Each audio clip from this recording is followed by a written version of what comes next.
ಶ್ರೀ ಕ್ಷೇತ್ರ ಧರ್ಮಸ್ಥಳದ ಬಗ್ಗೆ ಅವಹೇಳನಕಾರಿ ವಿಡಿಯೋಗಳನ್ನು ಮಾಡಿ ಕಲರ್ AI ವಿಡಿಯೋಗಳನ್ನು ಹಾಕಿ ಜನರಿಗೆ ಮಂಕುಬೂದಿ ಎರಚಿದ್ದಂತಹ ಸಮೀರ್ ಎಂಬ ಯೂಟ್ಯೂಬರ್ ಈತನನ್ನು ನಿನ್ನೆ ವಿಚಾರಣೆಗೆ ಅಂತ ಬೆಳ್ತಂಗಡಿ ಪೊಲೀಸ್ ಸ್ಟೇಷನ್ಗೆ ಕರೆಸಿದ್ರು. ಸರಿಸುಮಾರು 4-5 ಗಂಟೆಗಳ ತನಕ ಪೊಲೀಸರು ಗ್ರಿಲ್ ಮಾಡಿದ್ರು. ಆದರೆ ಆತನಿಗೆ ನ್ಯಾಯಾಲಯ ಆಂಟಿಸಿಪೇಟರಿ ಬೇಲ್ ಅಂದರೆ ನಿರೀಕ್ಷಣಾ ಜಾಮೀನು ಕೊಟ್ಟಿದ್ದರಿಂದ ಆತನನ್ನು ಬಂಧನ ಮಾಡ್ದೇನೆ ಹಾಗೆ ಕಳಿಸಿದ್ರು. ಜೊತೆಗೆ ಇವತ್ತು ಮತ್ತೆ ಬರಬೇಕು ವಿಚಾರಣೆಗೆ ಅಂತಕ್ಕಂಥ ಹೇಳಿಕೆಯನ್ನು ಕೊಟ್ಟಿದ್ರು. ಇವತ್ತು 2ನೇ ದಿನದ ವಿಚಾರಣೆ ಮುಂದುವರಿಯುತ್ತೆ. ಇವತ್ತು ಏನೆಲ್ಲ ಕ್ರಮವನ್ನು ಕೈಗೊಳ್ಳಬಹುದು ಹಾಗಾದರೆ ಪೊಲೀಸರು?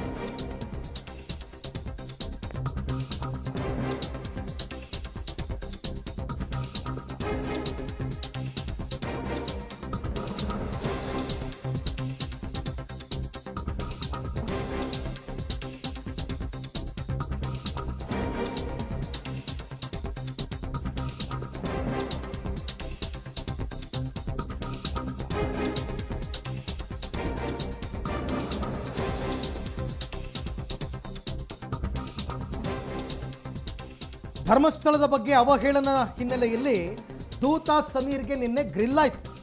4.5 ಗಂಟೆ ವಿಚಾರಣೆ ಆಗಿದೆ. ಇವತ್ತು ಕೂಡ ವಿಚಾರಣೆ ಮುಂದುವರಿಯುತ್ತೆ. ಬೆಳ್ತಂಗಡಿ ಠಾಣೆಯಲ್ಲಿ ಸಮೀರ್ನ ವಿಚಾರಣೆ. ಪೊಲೀಸರ ಪ್ರಶ್ನೆಗಳ ಸುರಿಮಳೆಗೆ ಬೆಸ್ತು ಬಿದ್ದಿದ್ದ ಸಮೀರ್ ಆರಂಭದಲ್ಲಿ ಜೋಶಲ್ಲೇ ಉತ್ತರ ಕೊಟ್ಟಂತೆ ಆಮೇಲೆ ಯಾವಾಗ ಇವರು ಕ್ರಾಸ್ ಕ್ವೆಶ್ಚನ್ ಮಾಡೋದಕ್ಕೆ ಶುರು ಮಾಡಿದ್ರು ಆಗ ಆತ ತಬ್ಬಿಬ್ಬಾದ ಅಂತ ಮಾಹಿತಿ. AI ವಿಡಿಯೋ ಹರಿಬಿಟ್ಟಿದ್ದ ಸಮೀರ್ಗೆ ಈಗ ಬಂಧನದ ಭೀತಿ ಕೂಡ ಇದೆ. ವಿಚಾರಣೆಗೆ ಸಹಕರಿಸಲಿಲ್ಲ ಅನ್ನೋ ಕಾರಣಕ್ಕೆ ಕೋರ್ಟ್ ಮೊರೆ ಹೋಗಿ ನಿರೀಕ್ಷಣಾ ಜಾಮೀನನ್ನು ರದ್ದುಪಡಿಸಿ ವಶಕ್ಕೆ ಪಡೆಯಬಹುದು ಅನ್ನುವಂತಹ ಮಾಹಿತಿ ಇದೆ. ಇವತ್ತು ಬೆಳಗ್ಗೆ 10:30ಕ್ಕೆ ಆತನನ್ನು ವಾಪಸ್ ಬರೋದಕ್ಕೆ ಹೇಳಿದ್ದಾರೆ. ಆತ ವಿಚಾರಣೆಗೆ ಹಾಜರಾಗಬೇಕು. ಹಾಜರಾಗಲಿಲ್ಲ ಅಂದರೆ ಈ ಜಾಮೀನು ಕೊಡಬೇಕಾದ್ರೆ ಕೋರ್ಟ್ ಷರತ್ತು ವಿಧಿಸಿರುತ್ತಲ್ಲ, ಆ ಷರತ್ತಿನ ಉಲ್ಲಂಘನೆ ಆಗುತ್ತೆ. ಕೋರ್ಟೇ ಹೇಳಿತ್ತು 2 ದಿವಸದಲ್ಲಿ ನೀನು ವಿಚಾರಣೆಗೆ ಹಾಜರಾಗಬೇಕು ಅಂತಂದ್ಬಿಟ್ಟು. ಸೊ ಅದಕ್ಕೋಸ್ಕರನೇ ನಿನ್ನೆ ಆತ 10:00ಕ್ಕೆ ಬರಬೇಕಾದವನು ಮಧ್ಯಾಹ್ನ 1 ಗಂಟೆಗೆ ಬಂದು ವಿಚಾರಣೆ ಎದುರಿಸ್ತಾ. ಇಲ್ಲ ಅಂದರೆ ಷರತ್ತಿನ ಉಲ್ಲಂಘನೆ ಅಂತಂದ್ಬಿಟ್ಟು ಇವತ್ತೇ ಕೋರ್ಟ್ಗೆ ಹೋಗ್ತಾ ಇದ್ರು ಪೊಲೀಸರು. ಬಟ್ ವಿಚಾರಣೆ ಎದುರಿಸಿದ್ದಾನೆ. ಇವತ್ತು 2ನೇ ದಿನದ ವಿಚಾರಣೆ ಬರಬೇಕು, ಎನ್ಕ್ವೈರಿ ಒಳಪಡಲೇಬೇಕು, ಕೇಳುವ ಪ್ರಶ್ನೆಗಳಿಗೆ ಉತ್ತರ ಕೊಡಲೇಬೇಕು. ಆ್ಯಕ್ಚುಲಿ ಬೇರೆ ವಿಚಾರಗಳು, ಇದೊಂದೇ ಆತ ಮಾಡಿರೋ ವಿಡಿಯೋ ಬಗ್ಗೆ ಅಲ್ಲ. ಒಂದು ಧರ್ಮಸ್ಥಳದ ಬಗ್ಗೆ, ಇನ್ನೊಂದು ಸುಜಾತಾ ಭಟ್ ಬಗ್ಗೆ, ಇದೆಲ್ಲ ಒಂದು ಕಡೆ ಆದರೆ, 2ನೇದು ಕಡೂರಿನಲ್ಲೂ ಕೂಡ ಆತನ ವಿರುದ್ಧ ಒಂದು ಕೇಸ್ ದಾಖಲಾಗಿತ್ತು. ಜೊತೆಗೆ ಅವತ್ತು ಯೂಟ್ಯೂಬರ್ಗಳ ಮೇಲೆ ದಾಳಿ ಆಯ್ತಲ್ಲ ಧರ್ಮಸ್ಥಳ ಹಾಸ್ಪಿಟಲ್ ಹತ್ರ, ಅದು ಈ ಎಲ್ಲದರ ವಿಚಾರಣೆ ಆಗ್ತಾ ಇದೆ. ಓಕೆ, ಹಾಗಾದ್ರೆ ಸಮೀರ್ಗೆ ಏನ್ ಪ್ರಶ್ನೆಗಳನ್ನ ಕೇಳಿದ್ರು ಅನ್ನೋದ್ರ ಡೀಟೇಲ್ಸ್ ಕೂಡ ನೋಡ್ಬಿಡೋಣ. ಯಾವ ಆಧಾರದ ಮೇಲೆ ಈ ವಿಡಿಯೋವನ್ನು ಮಾಡಿದೆ ಅಂತ ಪ್ರಶ್ನೆಯನ್ನು ಕೇಳ್ತಾ ಇದ್ದಾರೆ. ಯಾಕಂದ್ರೆ ಆತ ಆ ವಿಡಿಯೋದ ಡಿಸ್ಕ್ಲೇಮರ್ನಲ್ಲಿ ಹೇಳ್ಕೊಂಡಿದ್ನಲ್ಲ, ಇದು ಜಾಗೃತಿಯ ಉದ್ದೇಶದಿಂದ ಮಾಡಿರೋ ವಿಡಿಯೋ ಅಂತ. ಸೊ ಬೇಸಿಸ್ ಬೇಕಲ್ವಾ ನಿಜ ಅಂತ ಹೇಳೋದಕ್ಕೆ, ಯಾವುದು ಅಂತ. ಈ ವಿಡಿಯೋ ಮಾಡೋದಕ್ಕೆ ನಿನಗೆ ಇದ್ದ ಮಾಹಿತಿ ಏನು, ಎಲ್ಲೆಲ್ಲಿಂದ ಮಾಹಿತಿಯನ್ನು ತೆಗೆದಪ್ಪ ಹೆಕ್ಕಿ, ಅಥವಾ ಯಾರೋ ಹೇಳಿದ್ದನ್ನು ಕೇಳಿಸ್ಕೊಂಡು ಮಾತಾಡ್ದ ನೀನು ಅಂತ ಕೇಳಿದ್ದಾರೆ. ದೊಂಬಿ ಗಲಭೆಗೆ ಪ್ರಚೋದನೆ ನೀಡುವಂತಹ ವಿಡಿಯೋವನ್ನು ಮಾಡಿದ್ಯಾಕೆ? ಮಾತಾಡ್ತಿದ್ರೆ ವಿಡಿಯೋದ ಕೊನೆಯಲ್ಲಿ ನೀವೆಲ್ಲ ಯಾಕೆ ಸುಮ್ಮನಿದ್ದೀರಾ, ಎದ್ದೇಳಿ, ಬೆಂಕಿ ಹಚ್ಚಿ, ನಡೀರಿ, ಕಲ್ಲು ಒಗಿರಿ, JCB ಹಚ್ಚಿ, ಇವೇ ಮಾತುಗಳಾಗ್ತಾ ಇತ್ತು. ಹೀಗಾಗಿ ಯಾಕೆ ಗಲಭೆಗೆ ಪ್ರಚೋದನೆ ಕೊಡುವಂತಹ ವಿಡಿಯೋ ಯಾಕೆ ಮಾಡಿದೆ ಅಂತ ಕೇಳಿದ್ದಾರೆ. ಎಲ್ಲರೂ ಮಾತಾಡಿಕೊಂಡು ಒಟ್ಟಿಗೆ ಸಂಚನ್ನು ರೂಪಿಸಿದ್ರ ಅಂತ ಕೂಡ ಕೇಳೋ ಕೆಲಸವನ್ನು ಮಾಡಿದ್ದಾರೆ. ಅಂದರೆ ಇದೊಂದು ಕಾನ್ಸ್ಪಿರಸಿ ಷಡ್ಯಂತ್ರ ಆಯಾಮದಲ್ಲಿ ತನಿಖೆ ಆಗಿದೆ. ತಮ್ಮದೇ ಲೆಕ್ಕಾಚಾರದಲ್ಲಿ ಧರ್ಮಸ್ಥಳದ ವಿರುದ್ಧ ಅಪಪ್ರಚಾರಕ್ಕೆ ಮುಂದಾದ್ರ, ಅಥವಾ ಇದಕ್ಕೇನಾದರೂ ಪ್ರೂಫ್ ಇದೆಯಾ? ಆಮೇಲೆ ಆತ ಆಡಿರೋ ಮಾತೇನು, ಸಾವಿರಾರು ಹೆಣ್ಮಕ್ಳನ್ನು ಹೂತು ಹಾಕ್ಬಿಟ್ಟಿದ್ದಾರೆ ಈ ಜಾಗದಲ್ಲಿ ಅಂತ, ಹೆಂಗೆ ಅದನ್ನು ವಿವರಣೆ ಕೊಡು ಅಂತ ಕೇಳಿದ್ದಾರೆ. ಇಷ್ಟು ಜನರಲ್ಲಿ ವೈಯಕ್ತಿಕ ಅಜೆಂಡಾ ಇಟ್ಕೊಂಡು ಎಂಟ್ರಿ ಆದವ್ರು ಯಾರು? ಪ್ರೊಪೊಗೆಂಡಾ ಬೇಸ್ಡ್ ವಿಡಿಯೋ ಅಂತ ಇದನ್ನು ಹೇಳಲಾಗ್ತಾ ಇದೆ.